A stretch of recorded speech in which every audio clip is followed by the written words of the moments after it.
দক্ষিণ ভারতের ব্যাঙ্গালোরে কংগ্রেস সহ দেশের ২৬টি বিরোধী দলের নেতারা মিলে তাদের জোটের নাম ইন্ডিয়া হবে বলে ঘোষণা করেছিলেন।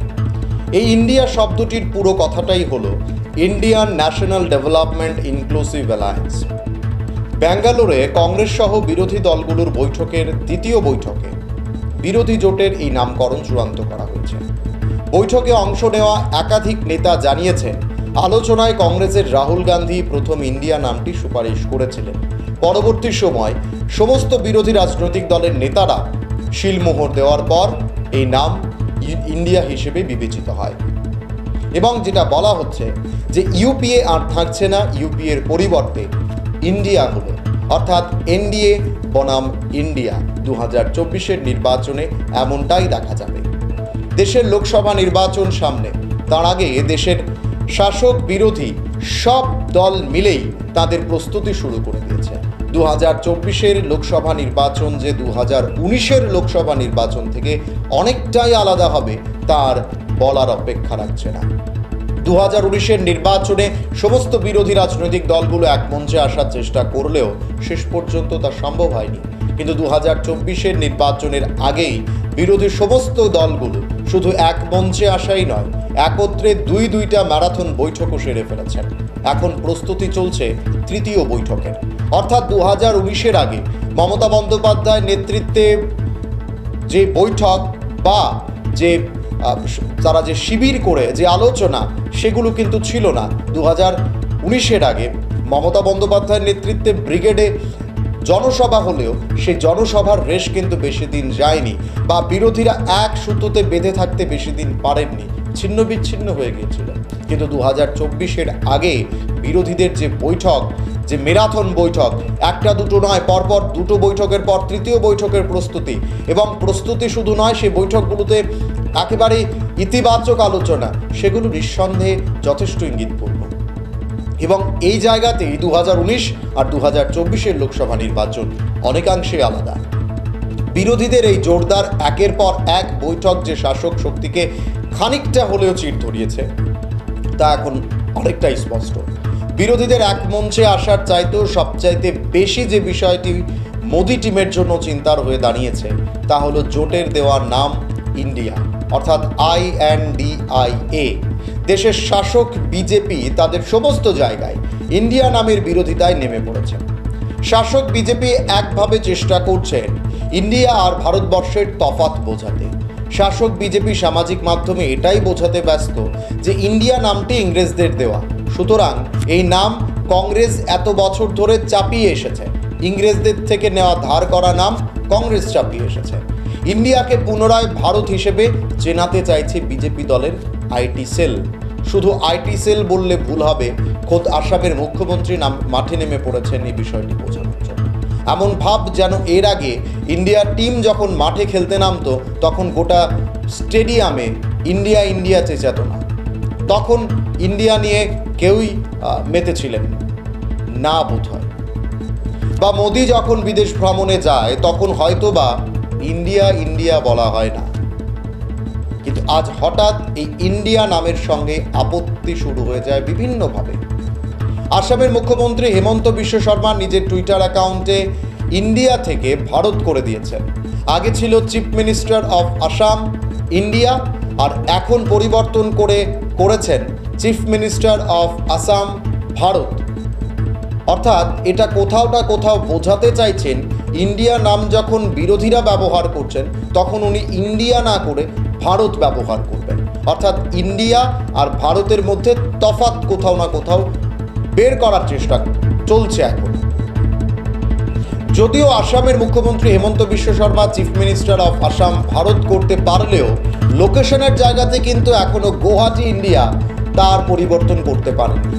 নাকি হয়নি সেটাও এখন প্রশ্ন।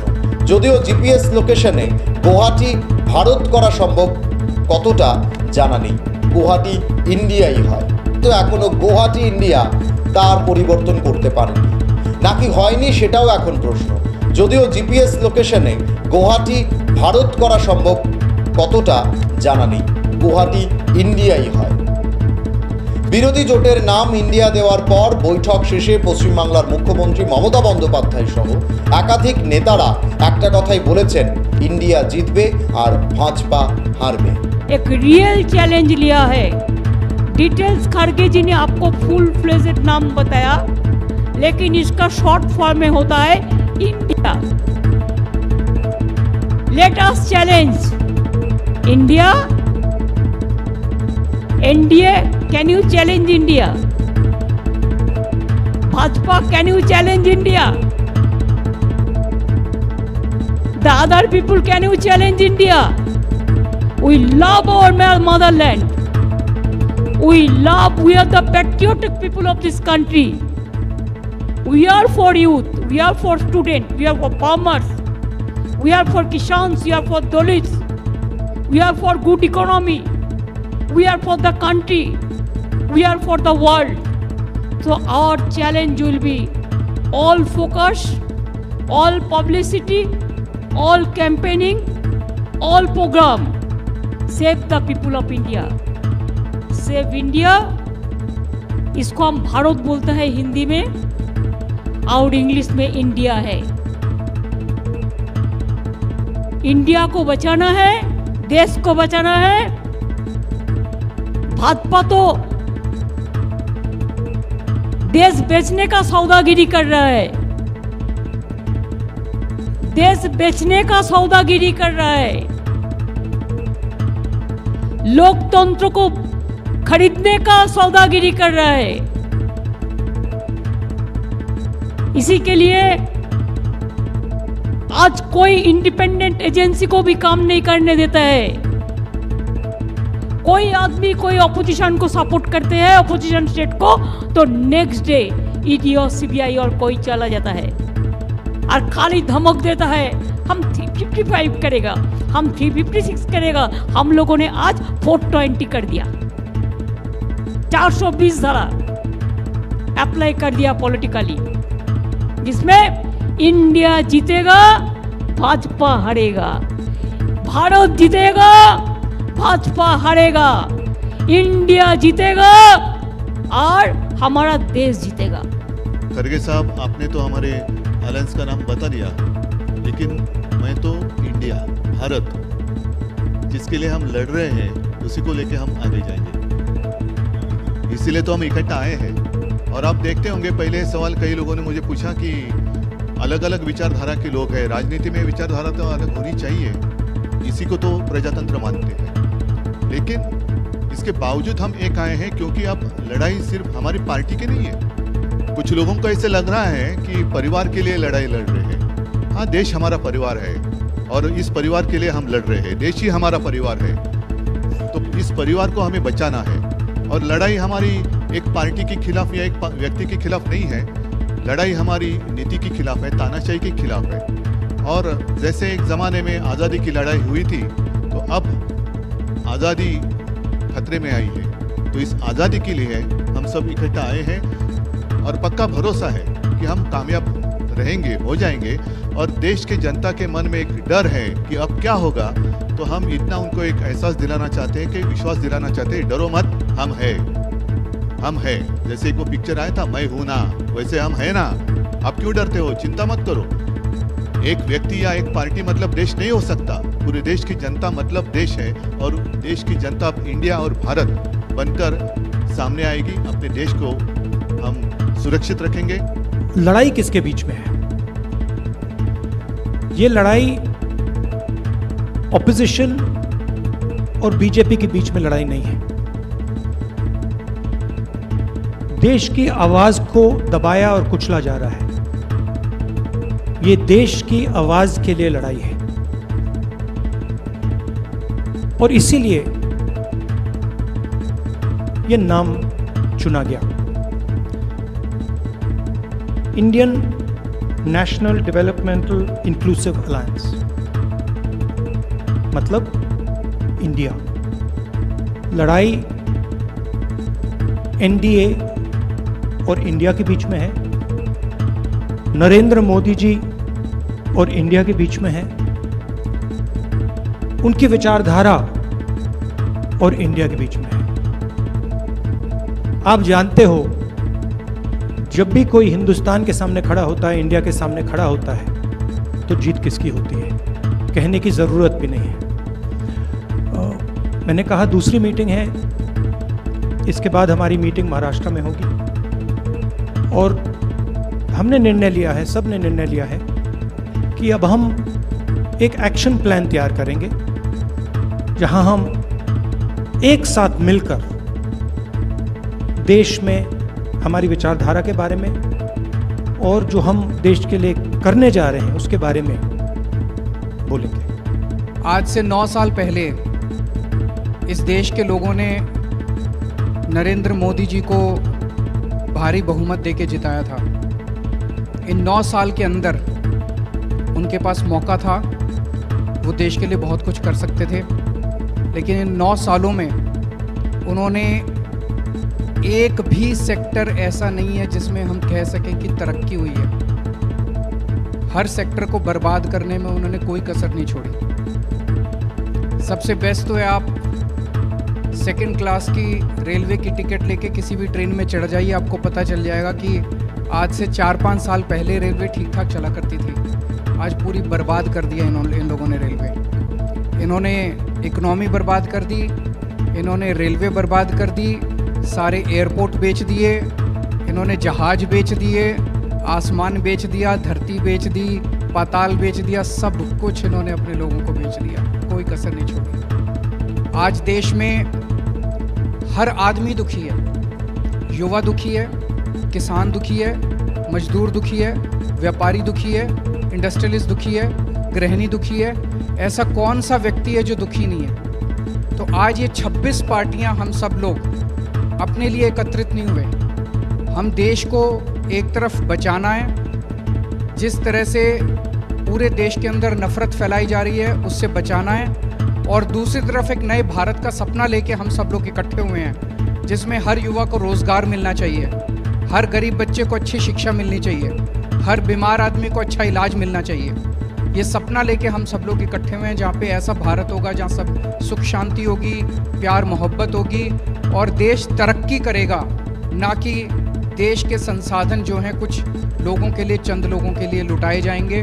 आज बहुत अच्छा डिस्कशन हुआ। বিরোধী জোটের নতুন নাম ইন্ডিয়া যে শাসক বিজেপির জন্য মাথা ব্যথার কারণ তা প্রধানমন্ত্রী মোদির একটি বক্তব্যের পর অনেকাংশেই স্পষ্ট হয়ে যায়। বিজেপি দলের সংসদীয় বৈঠকে প্রধানমন্ত্রীর মুখে উঠে এসেছে বিরোধী জোট ইন্ডিয়ার প্রসঙ্গ। সরাসরি জঙ্গি সংগঠনের সাথে তুলনা করেছেন মোদি। ইন্ডিয়া জোটকে মুজাহিদিন ইন্ডিয়ার সাথে তুলনা টেনেছেন মোদি। মোদি বলেন, জঙ্গি সংগঠনের নামের সাথেও ইন্ডিয়া শব্দ রয়েছে। প্রধানমন্ত্রীর এই বক্তব্যের পর গোটা বিষয়টি আরও পরিষ্কার হয়ে যায় বিরোধীদের দেওয়া নাম ইন্ডিয়া বিজেপির জন্য কতটা অস্বস্তিকর। এদিকে গোটা দেশ যে বিষয়টি নিয়ে প্রধানমন্ত্রীর হস্তক্ষেপ চাইছে, মাননীয় প্রধানমন্ত্রী সাহেব সেই বিষয়টিতে কথা বলতে চাইছেন না। দেশের একটা অঙ্গ জ্বলছে বা জ্বলতে থাকলেও সে বিষয়ে দেশের প্রধানমন্ত্রী কথা বলতে পারছেন না, অথচ বিরোধী জোটের নামকে নিয়ে আলোচনা করতে পারেন। যাই হোক, তা তো করতেই হবে, কারণ সামনেই নির্বাচন, আর নির্বাচনের উপরে তো আর কিছু হয় না। এদিকে বিরোধী জোট ইন্ডিয়া নিয়ে মুখ খুলেছেন রাজ্যের প্রাক্তন মুখ্যমন্ত্রী বিপ্লব কুমার দেব, বর্তমান রাজ্যসভার সাংসদ। তিনি সামাজিক মাধ্যমে লিখেছেন, কোট আনকোট পড়ার চেষ্টা করছি, নাম পরিবর্তন করলে কাজের পরিবর্তন হয় না।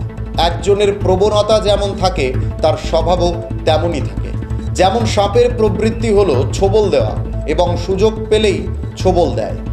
INDIA ইন্ডিয়া নাম ধারণ করা সততার গ্যারান্টি নয়, কারণ এর ভিত্তি দুর্নীতির সাথে জড়িত লোকেরা তৈরি করেছেন।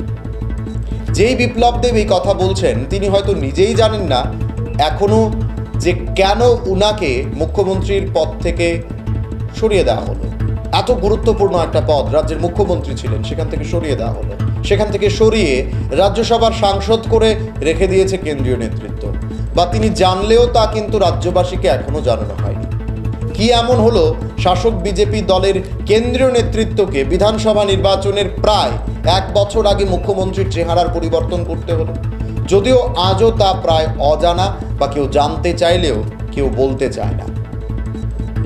বাজারে এই ঘটনার সঙ্গে দুর্নীতির প্রসঙ্গ লাগিয়ে বেচা হলেও বিজেপি নেতৃত্ব কিন্তু তা মানতে নারাজ। এই সেই বিপ্লব দেব যিনি 2018 সালের বিধানসভা নির্বাচনে যেই বনমালীপুর থেকে জয়ী হয়ে মুখ্যমন্ত্রী হয়েছিলেন, সেই কেন্দ্রের মানুষ 2023 সালের বিধানসভা ভোটের ফলাফলে সেই কেন্দ্রেই বিজেপিকে হারের মুখ দেখতে হয়। স্বয়ং বিজেপি দলের প্রদেশ সভাপতি এই কেন্দ্র থেকে দাঁড়িয়েও হারের সম্মুখীন হতে হয়েছিল। যাই হোক, বিপ্লব দেবের এই পোস্ট জাতীয় রাজনীতিতে কতটা প্রভাব ফেলবে তা প্রায় অনেকটাই প্রশ্নচিহ্নের মুখে দাঁড়িয়ে আছে। বিজেপি বিরোধী 26 দলের করা জোটের নাম ইন্ডিয়া দেওয়াতে ইতিমধ্যেই মামলা করা হয়েছে।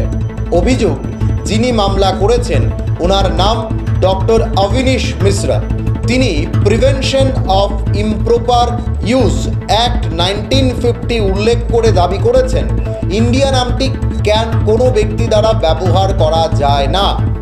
স্পষ্টভাবে পূর্বোক্ত রাজনৈতিক দলগুলি তাদের রাজনৈতিক জোটের নাম হিসেবে ইন্ডিয়া নামটি ব্যবহার করে প্রতীক আইনের ধারা 3 লঙ্ঘন করেছে এবং তাই এই আইনের 5 ধারার অধীনে শাস্তি পেতে দায়বদ্ধ বলে অভিযোগকারী ডক্টর অভিনীশ মিশ্রা দাবি করেছেন। বিরোধী জোটের নাম ইন্ডিয়া দেওয়ার পর দেশব্যাপী ব্যাপকভাবে শাসক বিজেপি যেভাবে ঝাঁপিয়ে পড়েছে, এটা বোঝাতে যে ভারত আর ইন্ডিয়া অনেক তফাৎ, সেটা না করে তারা যদি একইভাবে মণিপুর ইস্যুতে তাদের সরকারের উপর চাপ তৈরি করত, তাহলে এতদিনে আমাদের দেশের যে অঙ্গটি অশান্ত রয়েছে তা শান্ত হয়ে যেত। তারা যদি ঠিক ততটা জোর মণিপুরে রাষ্ট্রপতি শাসন জারি করা নিয়ে করত, তাহলে মণিপুরের সাধারণ মানুষ, যুদ্ধ বিধ্বস্ত যারা, তারা অনেকটাই স্বস্তির নিঃশ্বাস ফেলতে পারত।